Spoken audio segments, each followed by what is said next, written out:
നമസ്കാരം. ഇന്ന് സംഭവിച്ചതിലേക്ക് സ്വാഗതം. ഞാൻ വേണു ബാലകൃഷ്ണൻ. ISROയുടെ സൗരദൗത്യമായ ആദിത്യ L1 അല്പസമയത്തിനകം ലക്ഷ്യസ്ഥാനത്തെത്തും. 4 മാസം നീണ്ട യാത്രയ്ക്കൊടുവിലാണ് ആദിത്യ L1 ലഗ്രാഞ്ച് പോയിന്റ് 1-ൽ എത്തുക. ശ്രീഹരിക്കോട്ടയിലെ സതീഷ് ധവാൻ സ്പേസ് സെന്ററിൽ നിന്ന് 2023 സെപ്റ്റംബർ 2-നാണ് ആദിത്യ L1 വിക്ഷേപിച്ചത്. മനേഷ് മൂർത്തി കൂടുതൽ വിവരങ്ങളുമായി ചെന്നൈയിൽ നിന്ന് തത്സമയം ചേരുകയാണ്. മനേഷ്, ഏതാണ്ട് 126 ദിവസത്തെ യാത്രയ്ക്ക് ശേഷം ലക്ഷ്യസ്ഥാനത്തേക്ക് ആദിത്യ L1 എത്തുകയാണ്.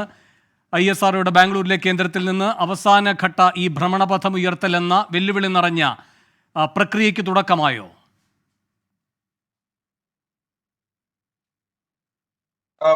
വേണു, ഭ്രമണപഥം ഉയർത്തൽ കഴിഞ്ഞു. ഇനിയിപ്പോ നമുക്ക് വേണ്ടത്, അല്ലെങ്കിൽ ഇനിയിപ്പോൾ ISRO ചെയ്യേണ്ടത് ഈ ലക്ഷ്യസ്ഥാനത്തേക്ക് എത്തിക്കുക എന്നുള്ളതാണ്. അത് കറക്റ്റ് ലഗ്രാഞ്ച് പോയിന്റിൽ എത്തിക്കുക എന്നുള്ളതാണ്. നമുക്കറിയാം, ഇന്ന് കഴിഞ്ഞ 4 മാസത്തെ അതിന്റെ ഒരു പ്രവർത്തനം നമ്മൾ പരിശോധിച്ചാൽ സെപ്റ്റംബർ 2-ാം തീയതി 2023 സെപ്റ്റംബർ 2-ാം തീയതിയാണ് ആദിത്യ L1 വിക്ഷേപിക്കുന്നത്. അതിനുശേഷം 4 ഘട്ടങ്ങളിലായി ഭ്രമണപഥം ഉയർത്തുന്നു. ഭൂമിയിൽ നിന്നുള്ള ഭ്രമണപഥം ഉയർത്തുന്നു. 5-ാം ഘട്ടത്തിലാണ് ഭൂമിയുടെ ഭ്രമണപഥത്തിൽ നിന്നും വിട്ട് അത് സൂര്യനിലേക്ക് യാത്ര ആരംഭിക്കുന്നത്. അത് ഏകദേശം 3.5 മാസത്തോളം നീണ്ട യാത്ര, ഏകദേശം 15 ദിവസം എടുത്താണ് ഈ നാല്. മനേഷ് മൂർത്തിയിലേക്ക് അല്പസമയത്തിനകം എത്താം. ആദിത്യ L1 സുപ്രധാനമായ ഘട്ടത്തിലേക്ക് കടന്നിരിക്കുകയാണ്. ഏതാണ്ട് 4 മാസത്തെ സഞ്ചാരത്തിന് ശേഷം ലക്ഷ്യസ്ഥാനത്തേക്ക് എത്തുകയാണ്. ലഗ്രാഞ്ച് 1-നു ചുറ്റുമുള്ള ഭ്രമണപഥമായ ഹാലോ ഓർബിറ്റിലേക്ക് പ്രവേശിക്കുന്ന സങ്കീർണമായ പ്രക്രിയയ്ക്കാണ് ഇപ്പോൾ തുടക്കമായിരിക്കുന്നത്. ഇന്ത്യയുടെ പ്രഥമ സൗര ദൗത്യ പേടകമാണ് ആദിത്യ L1. ഇന്ന് ലഗ്രാഞ്ച് 1 എന്ന ബിന്ദുവിൽ എത്തുന്നു എന്നതാണ് ആദിത്യ L1-ന്റെ ദൗത്യവുമായി ബന്ധപ്പെട്ട നിർണായക ഘട്ടം. ആ പ്രക്രിയയാണ് ഇപ്പോൾ പുരോഗമിക്കുന്നത്. മനേഷ് മൂർത്തിയാണ് തത്സമയ വിവരങ്ങളുമായി ചേരുന്നത്. മനേഷ്, തുടരാം. വേണു, അങ്ങനെ 4 ഘട്ടങ്ങളിലായി, അതായത് സെപ്റ്റംബർ 2-ാം തീയതി 2023 സെപ്റ്റംബർ 2-ന് സതീഷ് ധവാൻ സ്പേസ് സെന്ററിൽ നിന്ന് വിക്ഷേപിക്കുന്നു. അതിനുശേഷം 4 ഘട്ടത്തിലാണ് ഭൂമിയുടെ ഭ്രമണപഥത്തിൽ നിന്നും ഇത് ആദിത്യ L1 സൂര്യനിലേക്ക് ഈ ലഗ്രാഞ്ച് പോയിന്റിലേക്കുള്ള യാത്ര ആരംഭിക്കുന്നത്.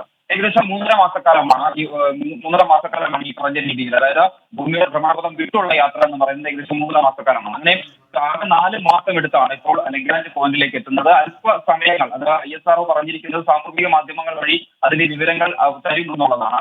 കാരണം ലൈവ് ടെലികാസ്റ്റോ കാര്യങ്ങളൊന്നും തന്നെ നിലവിലില്ല. അതുകൊണ്ട് തന്നെ സാമൂഹിക മാധ്യമങ്ങൾ വഴിയായിരിക്കും ഈ കാര്യങ്ങൾ വിവരങ്ങൾ അറിയിക്കുക എന്നുള്ളതാണ് ISRO പറഞ്ഞിരിക്കുന്നത്. അല്പസമയത്തിന് ശേഷം നമുക്ക് എന്തായാലും ഒരു ഒഫീഷ്യൽ അപ്രൂവൽ ISROയുടെ ഭാഗത്ത് നിന്ന് ലഭിക്കുമെന്നുള്ളതാണ് നമുക്ക് മനസ്സിലാക്കാൻ സാധിക്കുന്നത്. കാരണം 2024 തുടക്കത്തിൽ, അതായത് പുതുവർഷ ദിനത്തിൽ തന്നെ എക്സോസാറ്റ് എന്ന് പറയുന്നത് വളരെ വിജയകരമായി ISRO വിക്ഷേപിച്ചിരുന്നു. അതിനുശേഷം 2-ാം ഘട്ടത്തിൽ നേരത്തെ തുടങ്ങിയ ഒരു ദൗത്യത്തിന്റെ ഒരു വിജയ പൂർത്തീകരണം, ഒരു ലക്ഷ്യപ്രാപ്തിയാണ് ഇന്നിപ്പോൾ നമ്മൾ നോക്കി കാണുന്നത്, അല്ലെങ്കിൽ നമ്മൾ ഈ പറഞ്ഞ രീതിയിൽ കാത്തിരിക്കുന്നതിന് വേണ്ടിയാണ്.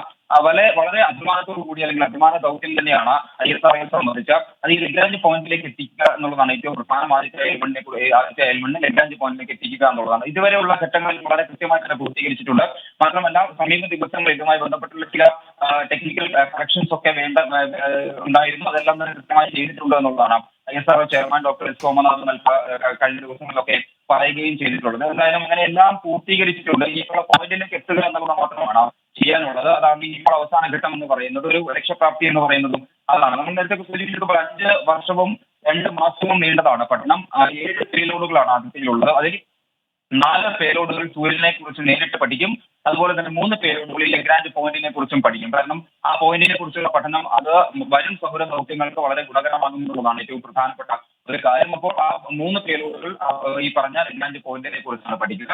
ബാക്കി 4 എണ്ണമാണ് സൂര്യനെ കുറിച്ച് പഠിക്കുക. സൂര്യന്റെ ഫോട്ടോസ്ഫിയർ, അതുപോലെ തന്നെ ക്രോമോസ്ഫിയർ പാളികൾ, അതുപോലെ തന്നെ ഏറ്റവും പുറത്തെ പാളിയായിട്ടുള്ള കൊറോണ, അങ്ങനെ എല്ലാ വിധത്തിലുള്ള പഠനങ്ങളും സൂര്യനെ സംബന്ധിച്ച് നടത്തുമെന്നുള്ളതാണ്. സൂര്യനിൽ നിന്നും വളരെ വേഗത്തിൽ തന്നെ വിവരങ്ങളിൽ നമുക്ക് ലഭിച്ചു തുടങ്ങുമെന്ന് നമുക്ക് പ്രത്യാശിക്കാം. എന്തായാലും അല്പസമയത്തിന് ശേഷം ISROയിൽ നിന്നും ഒരു ഒഫീഷ്യൽ അനൗൺസ്മെന്റ് വരുമെന്നാണ് നമ്മൾ പ്രതീക്ഷിക്കുന്നത്.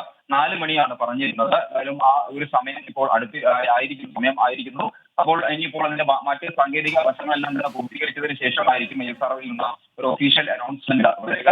എന്നാലും അതിനുവേണ്ടിയുള്ള കാത്തിരിപ്പിലാണ്. കഴിഞ്ഞ 4 മാസമായി ഇതുമായി ബന്ധപ്പെട്ടുള്ള വളരെ കൃത്യമായുള്ള നിരീക്ഷണം ISROയുടെ ഭാഗത്തു നിന്നുണ്ടായിരുന്നു. അത് എത്ര കൃത്യമായി തന്നെ നിരീക്ഷിച്ചിരുന്നു, എവിടെയാണ് പ്രശ്നങ്ങളെന്ന് മനസ്സിലാക്കിയത് വളരെ കൃത്യമായി തന്നെ പൂർത്തീകരിച്ചുകൊണ്ട്, വളരെ കൃത്യമായി കറക്റ്റ് ചെയ്തുകൊണ്ട് തന്നെയായിരുന്നു ISROയിലെ ബംഗളൂരുവിലെ PIA കേന്ദ്ര കൺട്രോൾ സെന്റർ അത് കൃത്യമായി തന്നെ പ്രവർത്തിച്ചുകൊണ്ടിരുന്നത്. ഇനിയിപ്പോൾ അവിടെ നിന്നാണ് നമുക്ക് അതിന്റെ ഒരു കൺഫർമേഷൻ എന്തായാലും വരാനുമുള്ളത്. എന്തായാലും സൂര്യനെ കുറിച്ചുള്ള പഠനം അത് 5 വർഷം, ഞാൻ സൂചിപ്പിച്ചത് 5 വർഷവും 2 മാസവുമാണ് ഈ ഒരു പഠനം അത് സൂര്യനെ പാളികളെ കുറിച്ചും അതുപോലെ തന്നെ ഈ ലഗ്രാഞ്ച് പോയിന്റിനെ കുറിച്ചുള്ള പഠനവുമാണ് ആദിത്യ L1 ദൗത്യം എന്ന് പറയുന്നത്. അത് വളരെ ദൈർഘ്യമേറിയ ഒരു പഠനം തന്നെയാണ്. നമ്മൾ നേരത്തെ യാത്രയായിരുന്നു. ആ യാത്രയ്ക്കൊടുവിൽ ഒരു ദൈർഘ്യമേറിയ പഠനത്തിലേക്ക് കൂടി ഇപ്പോൾ ആദിത്യ L1 കടക്കുന്നു. ഈ പറഞ്ഞ 7 പേരോടുകൾ ഉപയോഗിച്ചുകൊണ്ടുള്ളതാണ്. ശരി, മനേഷ് മൂർത്തിയെ തുടരുക. തത്സമയ വിവരങ്ങൾ നൽകാനായി. ആദിത്യ L1 അതിന്റെ നിർണായകമായ ഘട്ടത്തിലെത്തിയിരിക്കുകയാണ്. ആ ദൗത്യം അതിന്റെ ലക്ഷ്യസ്ഥാനത്തേക്ക് എത്തിക്കൊണ്ടിരിക്കുന്നു.